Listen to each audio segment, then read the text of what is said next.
And even to this day, this battle, this fight to keep women in the kitchen is almost still prevalent enough to, make us say, I would like to stay single. I'm going to stay high achieving, but then we burn out. And so Yeah. almost everybody doesn't feel good, whether it's business, love, or both. Almost everybody doesn't feel good because there is no beautiful divine understanding and balance. We're missing so much Mhm. empathy. We're missing so much compassion. Even the guys who swung into like the feminist side were like, yes, women, so great, so important. But now these are also the guys saying, well, are you going to open the door for me? Women are equals, right?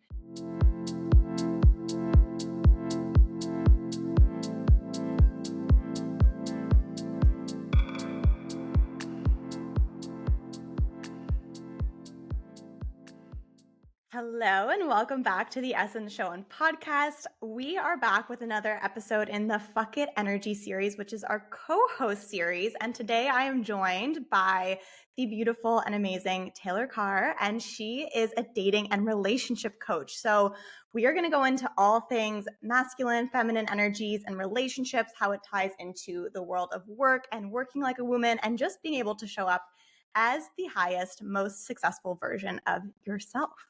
So I'm going to just hand the mic right over because Taylor does all the magic in her work and she's going to be the best at explaining it.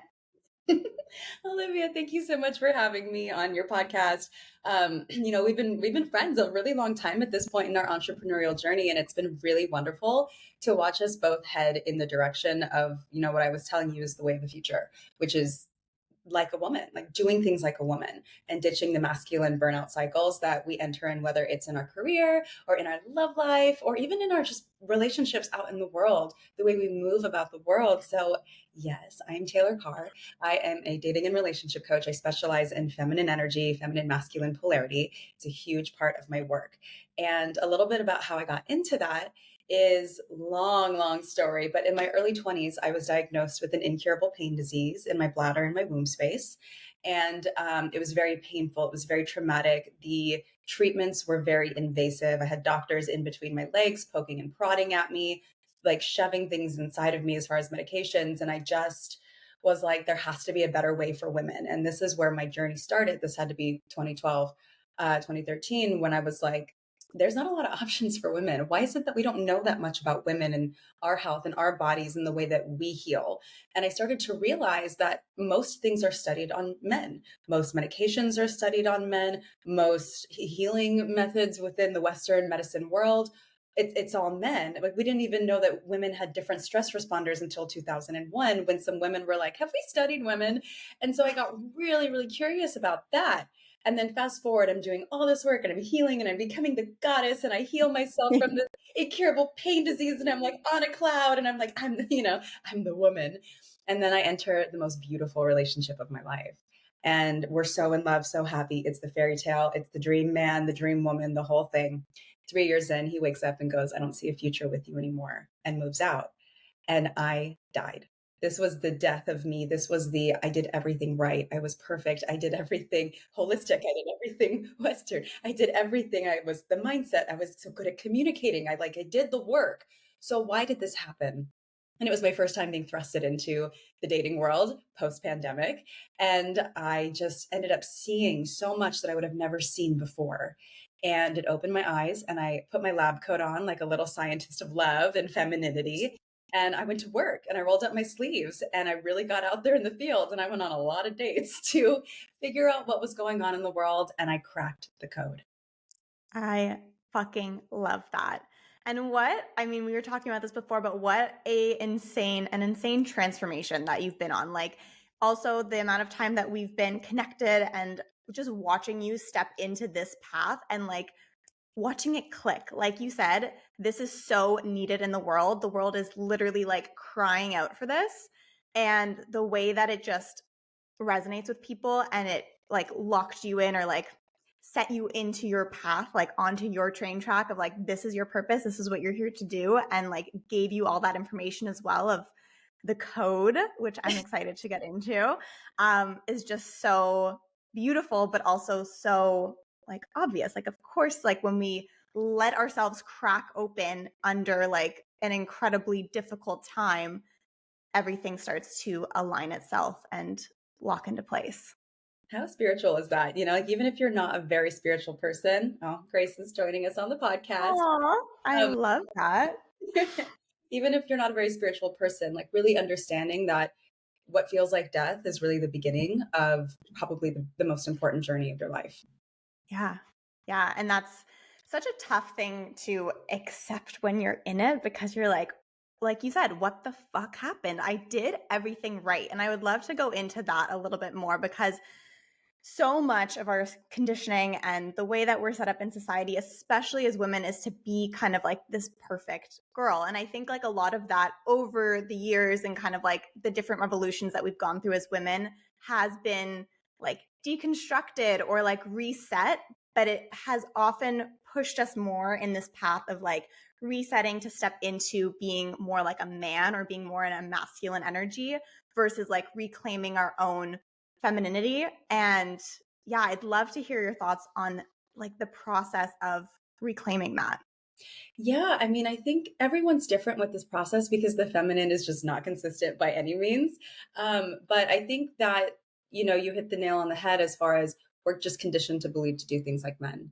And everything that we've ever been taught is be a man and you'll be successful, be a man, you'll be worthy of love. And it may not be those words, but it is, go get a high paying job, go to college, do all these things, Mhm. like get your worth through how much you accomplish. And that's the type of woman that Yes. I work with all the time is like, well, I've done all the things. They're high achieving women. I've done all the things. I did the right thing. I'm worthy because I have the job. I'm worthy because I have this, that, and the other.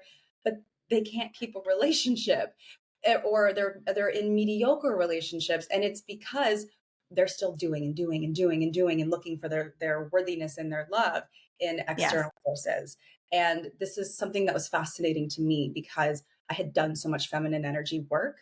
Like I did all the women's circles in Venice Beach. Let me tell you, like I did it, right? Like I did the mushroom journey in Mexico. I was being that girl.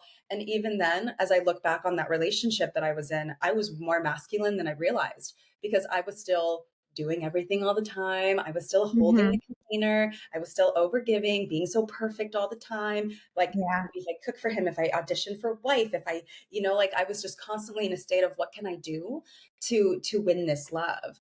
And I never needed Mm. to do that. I never had to do that. And it's actually the thing that turns the masculine off when it comes to us. And we'll get into that in a little bit. But literally, like learning how to ditch the good girl and embody a Yeah. little bit of the bad girl, this is where we begin. Yes. Oh my goodness. I mean, I love how aligned but also like parallel our each of our works are because like Same. I'm looking at all of that in like the working world, like how we're showing up, how we're structuring our work days, how we're creating and achieving success because that is like also where we were taught to learn or taught to show up in the masculine rather and like be the man because this is like the man masculine sphere, which is the realm of work. And then you go and take that same thing and it applies to relationships, obviously. And I'm wondering, like, what's the connection from your perspective? Because obviously they feed into each other. Like, if we're showing up like a man in the realm of work, and like you said, we both work with similar clients, like high achieving women, doing all the things, trying to be perfect, feeling like if they can just do it all and hold it all, they will, like you said, crack the code to having the success that they desire. But then, like, that starts to bleed into your relationship. So, I'd love to hear your thoughts on that and like how these women who are high achieving and doing all the things and like working and climbing the corporate ladder or building their business, but doing it in their masculine more so than being in their feminine, how that starts to affect their relationships. In every way that is not totally obvious up front. And that's why I love this work because Hmm. does feel exciting. It does feel empowering to be the woman who's a boss babe and who can go get it.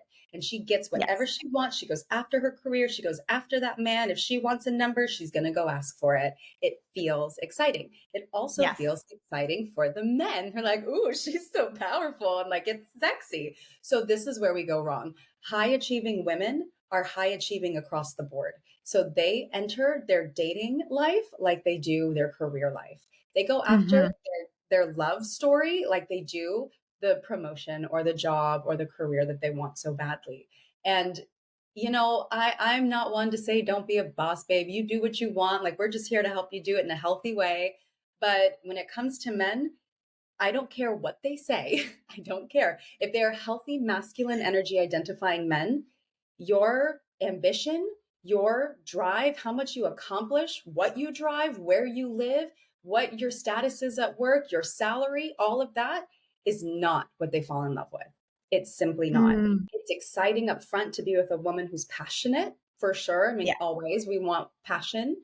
But what men fall in love with is how deeply you're connected to your heart and your emotions. And guess what we're Mm, not when all we focus on is how much we've accomplished. We are not yeah. connected to our heart and emotions. So that's something that I think about this in a long term spectrum, right? Because you'll get fast results if you want to be the high achieving woman who goes after the career real quick and goes after the man real quick, and you'll get him. Like I can help you get a man in a ring in like 5 minutes. That's not what I'm after here. That's easy. Men are easy to me. I get them, right? It's that I don't want you to end up in the relationship 5 years down the line, 3 years down the line, 10 years down the line, where you're like, you never take me on dates anymore. Why? You never take out the trash. I've asked you 5 fucking times to do the dishes. And then we get in Mhm. this nagging mothering cycle, which mothering Yeah. romantic relationships is highly masculine, right? We're like literally trying to be their mommy and tell them what to do all the time. So they're not men. We are Mhm. emasculating men in our relationship by taking the steering wheel from the top and saying, you never need to lift a finger. I'll do it all. We're setting ourselves up for Yeah. failure. Mm. So interesting. Like literally the perfect good girl. I'll take care of everything. I'll do it all. And I like what's coming up for me is like so much of this wounded people pleasing of like if I can just do everything for you and make it all perfect and harmonious, then like we will never have any problems. And that's also not the purpose of like polarity. Like there's opposite forces and energies at play like that like having everything like easy breezy harmonious is also not the point, right? And the masculine thrives on challenge. So maybe our inner masculine, which is healthy and fine, Mm, loves the challenge. But when we want and desire a masculine identifying partner who is going to lift fingers with us, who's going to take the lead, who's going to set up the dates, who's going to pick you up and open the doors for you and bring you flowers, when we want him to be mhm. that, we have to be the other. If Yeah. we're not willing to be the other, he there's no space for him to grow and to be this with you. So I mean, it's just such a fascinating topic to me on all these things that we're taught to audition and be the good girl and like lose our self identity, and we're just Mhm. setting ourselves and our men up for failure. Yeah. So what would you say then to someone who is super high achieving and is like, "Well, I'm hearing you. I like this. I want to try this approach, but like I still want to be ambitious and high achieving in the realm of work." Like, are you telling me now that like I can't also have that? You get to have all of it. You get to have whatever you want. Olivia runs a company. I run a company. That takes ambition and passion and masculine force for sure. It's about balance.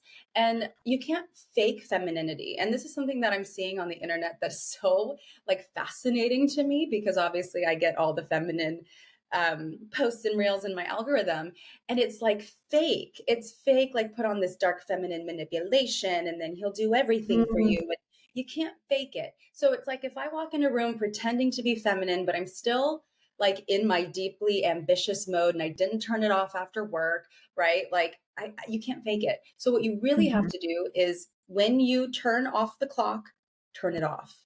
Like work when you work, turn it off and heal your relationship with yourself as a woman and with your femininity. mhm, That means your periods, your cycles, everything that you've ever been taught was, like bad about you or unworthy or undesirable. Like being a woman is so hard because this, and this. Heal your relationship, fall in love with mhm, it off the clock. Do your thing at work. That's fine. You get to have it all. But when it comes to you and your body and your womanness, fall in love with it. Fall so in love with it that when somebody's entering your space or they've already entered your space and you want them to respect you as a woman and treat you in a feminine way, you already love yourself so much through all of it. There's no little nook and cranny and crack that they can get into and kind of mess with it. Does that make sense? yeah. Oh my gosh, that's such a perfect explanation. like coming back to the core of yourself. And one of the things I always say is success is an inside job. And it's the same thing in a relationship. Like it has to come from you, for you first, so that you have the capacity and also the understanding. Like, why are we getting into a relationship with someone when we don't even know ourselves yet? Like, but this is such a conditioned thing again, like status, society, timeline. Like women have so many things that we're constantly considering and juggling. And it's like, okay, if I can just get the career first, then I can get the guy. Or if I can get the like perfect relationship, then like the career will follow. There's kind of like a juggling game, it feels like, right? We are relational beings, and as much as like we're trying to juggle and we're this and we're that, we're pendulum swinging all over the place. Mm. We're pendulum swinging in this, that, or the other. So even like I did this, I'm not perfect. Like I've been experimenting for the last almost 2 years now of like, what is this?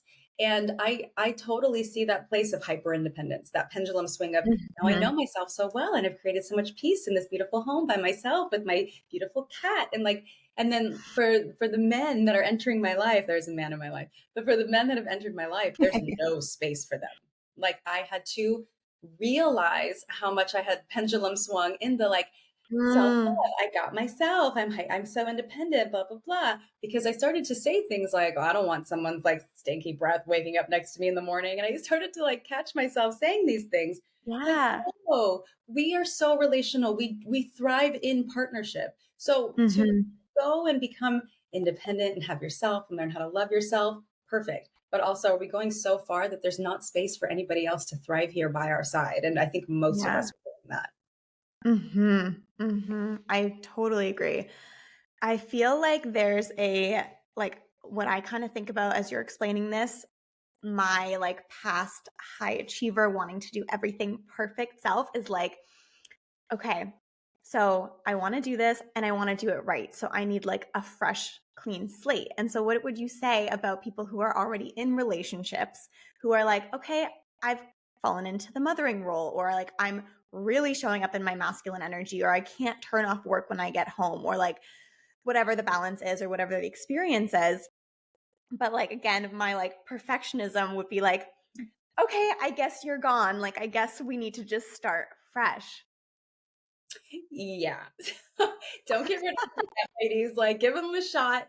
Unfortunately, it is a little difficult when you're in it and the habits have been created, but it's not Mm, impossible. It just takes a little extra zhuzhing to see if you're even with a partner who can get on board with that. So, what we yeah. do is we play with the energy. We show, we don't tell. I think a lot of women get really masculine and like, I want you to do this. Mhm. You do this with me, and we put on therapy language.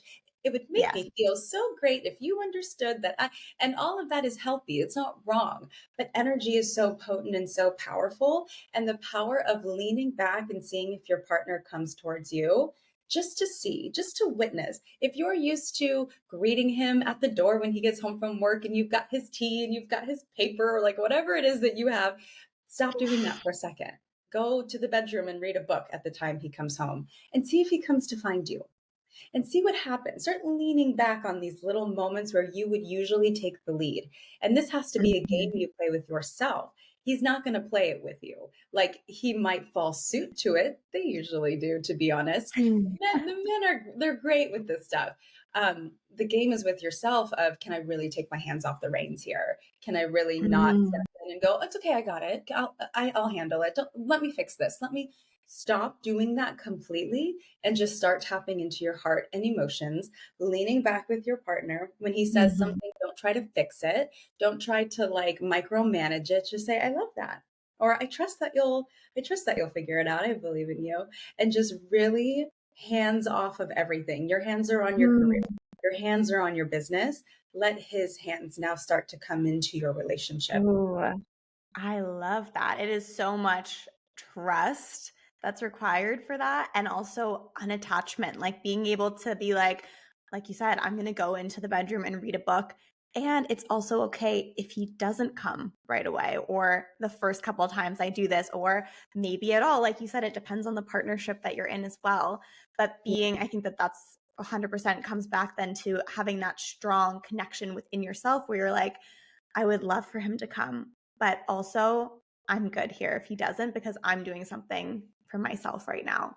Yeah, and how beautiful is that? Like, that's just healthy for your relationship as a whole. You have to kind of still have this, like, single girl vibe in your relationship, not like you're dating Mm, like that, but still like, "I've got me and you've got me." yeah. And that's how Mhm. this goes. Like, you get to keep courting me. I'm the prize. And like people are on the fence about like women saying they're the prize, but like, hi, have you seen us? We're beautiful. We're soft. We're sexy. We do Yeah. such a service within our energy alone. It's not about what you do. It's about who you're being. Yes. Oh my goodness. And like also even deconstructing that whole narrative of like it's bad to just like and not that this is what you're saying inherently, but like be the trophy wife. And it's like, what is so wrong with us rejecting or needing to reject just being in our own beauty, whatever that looks like to us, and like fucking basking in it? How fascinating is that trophy wife analogy, right? Because actually, when we look at just the history of marriage and male and female and the way that we do this, men are always striving for status. And once they Hmm. reach a certain status, they can't go any further without a beautiful, intelligent woman on their arm. That raises their Hmm. status like nothing else. They are Yeah. like, if for high achieving men who like they're successful and they got it, they do kind of want a trophy wife. Not that that's what it is or like the bad meaning around it, but just the truth is, a beautiful, intelligent woman is raising their status. So you're welcome and Mhm. like own that energy. And you don't have to be afraid of it or think that it's shameful, like judgment and shame out Yeah. the door. You be beautiful, you be smart, you be soft, you carry yourself like a class act and watch the world around you change. Mm, yes. So in what ways maybe you can like even explain the like picture this scenario, but in what ways can a man lead you? Like what does that start to look like then when you allow yourself to trust and let go and lean back in your relationship and like you said, have your hands on at work, have your hands on in your passions and your projects and then come and be in your feminine. What does that then look like when you allow him to lead?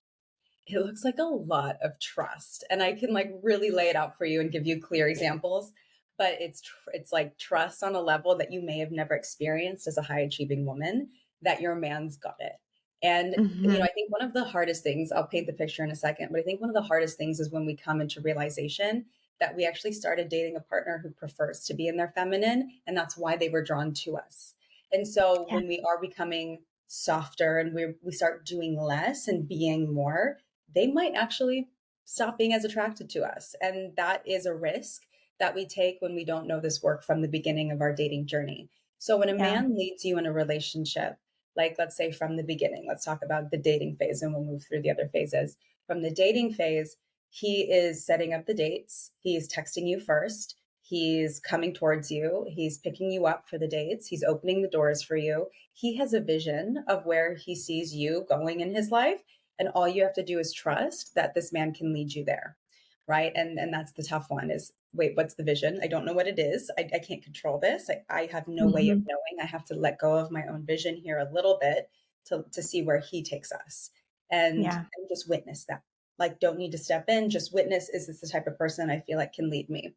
And then we get into Mhm. the phase where we get like more committed, right? Like we have the commitment talk at some level, however you like it. Everyone's Mhm. different.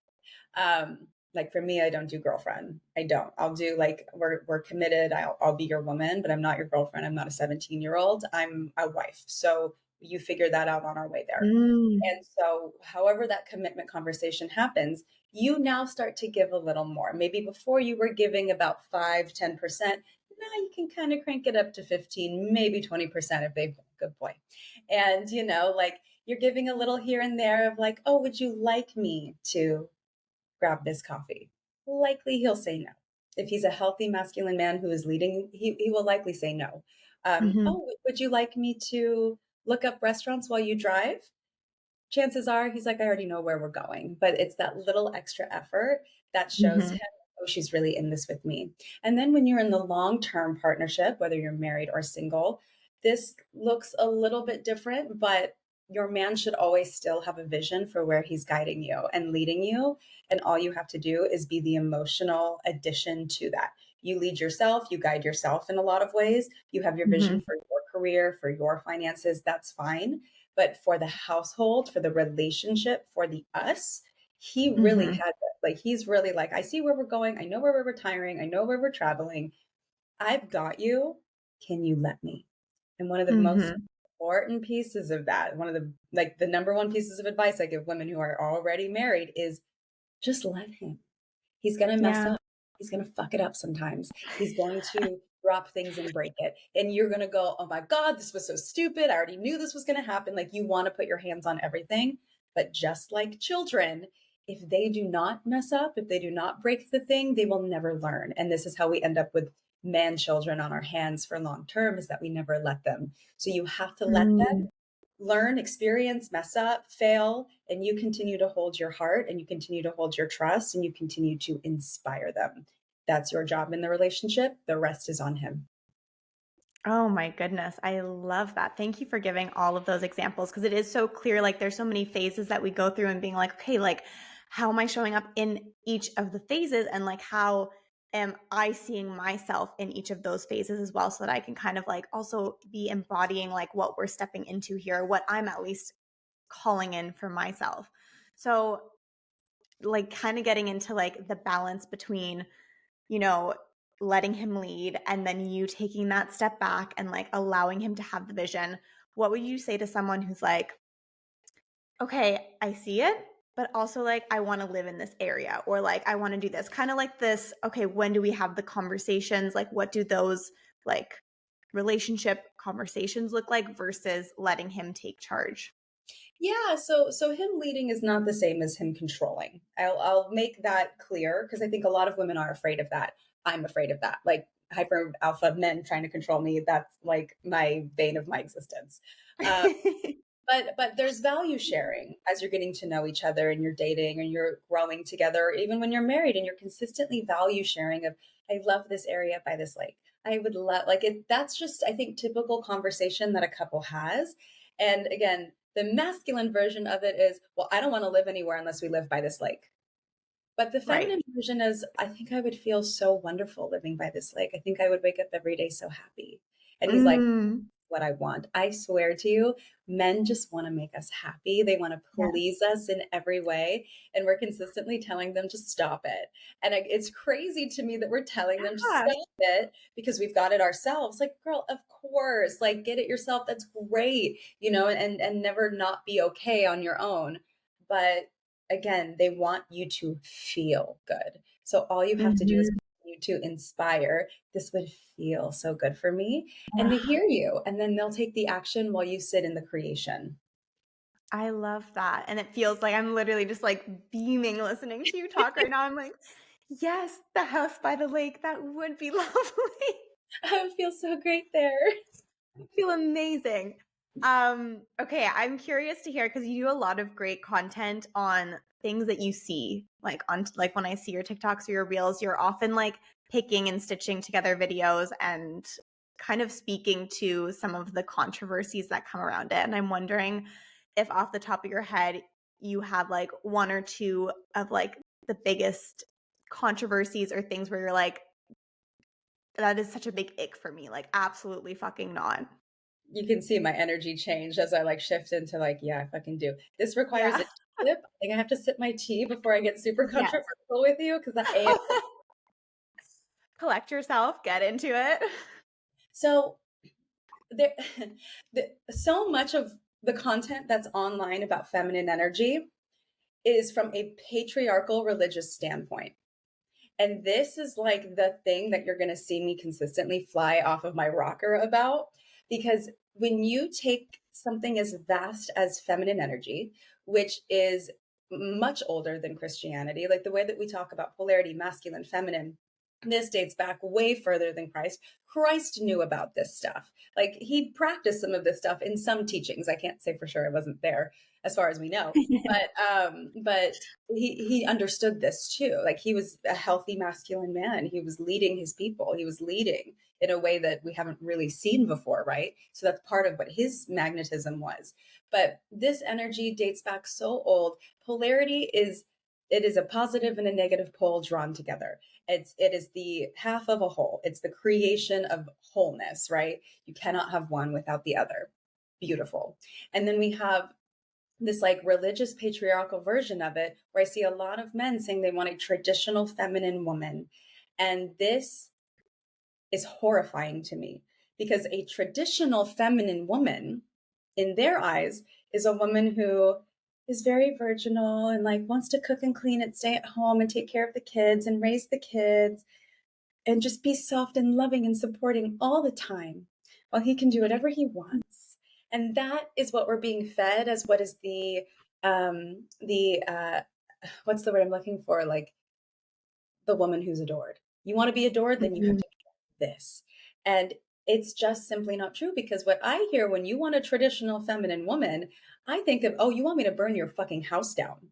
Like you want me to burn an entire village down and start from scratch, replant new seeds, like blossom something fresh, right? Like it's Mhm. chaos embodied. It's all over the place. Feminine energy is not good girl energy. Feminine energy is not, I'm a good little housewife who just supports her man to do anything he wants energy. And the fact that we're being fed that narrative is, it's absolute insanity to me. It's absolute control to me. Trying to Yeah. control the feminine and put her in a box, that's like trying to put a storm in a box. It makes no sense. It destroys our spirit. So that's the Mhm. one that definitely comes to mind. Yeah. Oh my goodness. I mean, that's a perfect example in the whole patriarchal conversation as well, just around like what you're expected to do. Like, of course, if we're being put in that box, the alternative of like showing up in our masculine and showing up to compete with men sounds a whole lot fucking better than being pushed down into this box. Like, there are oppressive systems and narratives that are embedded throughout like our lineage and generations that are passed down, and like we hold all of that in our womb. And I think you mentioned this before, and I totally resonated when you're like, I don't want someone to control me. And I'm like, fuck no. Like that brings up a lot of shit when you say that. I'm like, oh yeah. Yeah. Nope.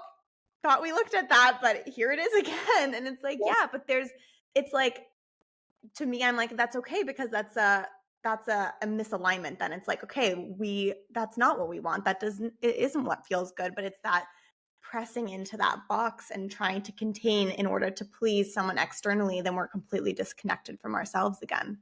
And at the end of the day, that's the reason why we swung hyper independent and more masculine, because we Yeah. wanted our safety, we wanted our security, we wanted to protect ourselves, and it served a massive purpose, right? Like Mhm. I was talking to my grandmother about this, and she was talking about the time of burning their bras in the 60s, and she was like, it was such an important time because we were all these women who were married to these men who were cheaters. They were beating us, they were doing all these things, and we did not have the right to leave. Like we were stuck in these prisons, and so taking our bras off and burning them and like saying, no, we're not going to settle for this anymore. We are going to become independent, and you can either come with us or not, but we're not doing this. Mhm.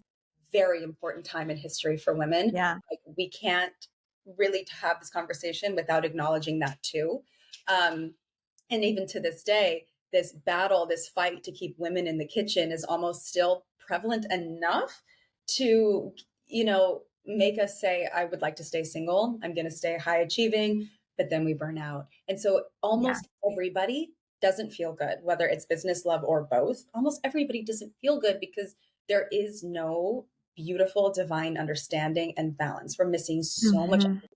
We're missing so much compassion. Even the guys who swung into like the feminist side were like, yes, women, so great, so important. But now these are also the guys saying, well, are you going to open the door for me? Women are equals, right?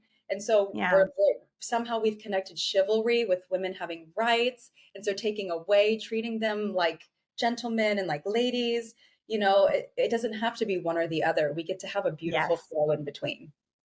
Yes, I love that. I really feel like that summarizes everything so beautifully, which is it's not either or, it's both and. Yeah. And when we create that space for, like you said, a really important time to pendulum swing in the one direction so that there was the space to come back and embody the feminine in a way that is aligned and feels really like sacred to us, then allows the masculine and the healthy masculine to come back to that. But of course, like in that dynamic of women are in the kitchen and blah, blah, blah, like, of course, like there wasn't going to be that shift in that way at that time. So we needed to go out to come back in and create that space. But it is really like so much more complicated, but also at the same time very simple than this either or scenario. It's so simple, but it is complicated because we have all this trauma and baggage and fear, and we have to consistently unpack it. And again, like I've been doing this work a long time. Like my femininity journey started in 2013. This is almost 2024. I'm still unpacking this all the time. In my relationship, I'm currently like coming up with things where I'm like, oh, that's an intimacy thing. Interesting. I healed this 10 years ago. It's back. Right. And Yeah. not, being so rigid with that, but just like being fluid in the growth and expansion of humanity. Most people aren't Hmm. like emotionally intelligent enough to do that.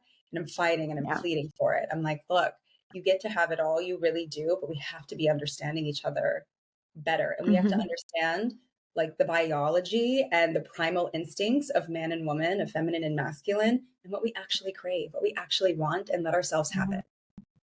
Yes. I feel like this is a good time to kind of start wrapping things up because I feel like we've touched on a lot of things. Obviously, there's so much more that we can go into in like hours and hours of conversation. But for now, we're gonna come to a close. And I love to end on the question, since this is the Fuck It Energy series, asking my co-host what your fuck it energy is right now. And it's kind of like that reclamation of stepping away from the status quo. For me, fuck it energy is this flow energy. It is that detachment or that unattachment that we mentioned earlier of being like, can I just let it go? Can I just take a step back and allow myself to be in this trusting flow? And that obviously tends to stir some shit up. Yeah. So, do you have a current fuck it energy, something in your life or some situation or scenario where you're like, I'm putting this energy towards that? Yeah, I'm sure plenty of things. But what comes to mind is like judgment and shame, like how it comes up in women, even when we're not expecting to see it, or it just kind of shows up out of nowhere in the weirdest and most interesting places. And it can really collapse us. It really shuts our bodies down. And I'm on like my 10th level of like, well, once again, sexual healing right now of like, okay, what else is coming up for me right now? And Mhm. and there's like a fuck it energy to it of like, okay, fine. I hear it. I see it. I acknowledge whatever's happening there.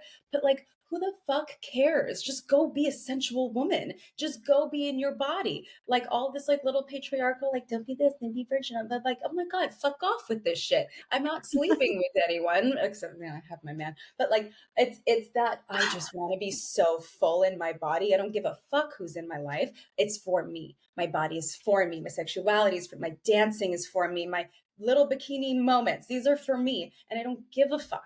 So that I think dropping the judgment and the shame and just being so like, this is for me. You're Mm. welcome. That's it.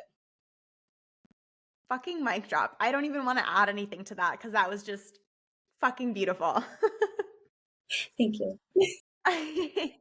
Yeah. Oh my goodness. I'm going to just leave it there. Whew. Is there anything else that you really feel like is coming through that you feel like you want to share, that you want to leave the beautiful humans listening to this with? Yes. So we didn't get too far into my process of kind of like what I'm teaching. And I won't get into it because we don't have much time here. But what I do want to leave everyone with is you don't have to settle. Like you do not have to settle in your love life. You do not have to settle in your career. And I'm telling you, like if you want a masculine, healthy masculine energy person who can lead you so that you can soften and be a woman and be in love with that experience, it is so available to you. You just have to know where to find them and you just have to know how to be her. Mm. And if you want to hear more about Taylor's process, let us know and she can always come back and we can dive deeper into this conversation once more. Absolutely. um, let the beautiful people know where they can find you. Yes, of course. I hang out on Instagram the most. I kind of have a funny Instagram thing happening. So my screen name is Tayfemme, Femme, but that account is shadow banned. So we've started a new account. I am Taylor Carr. That's where I'm going to be hanging out quite a lot right now. I also have a podcast called the Activated Woman Podcast. It's a little bit on hiatus right now, but there's still a ton of great content. And on TikTok, I am Taylor Carr. Amazing. Thank you so, so much for being here. Thank you for sharing your magic and your wisdom and just your gorgeous feminine energy. Like, I feel like I've just been wrapped in a big, warm Taylor hug this whole episode. Thank you so much for having me, my love.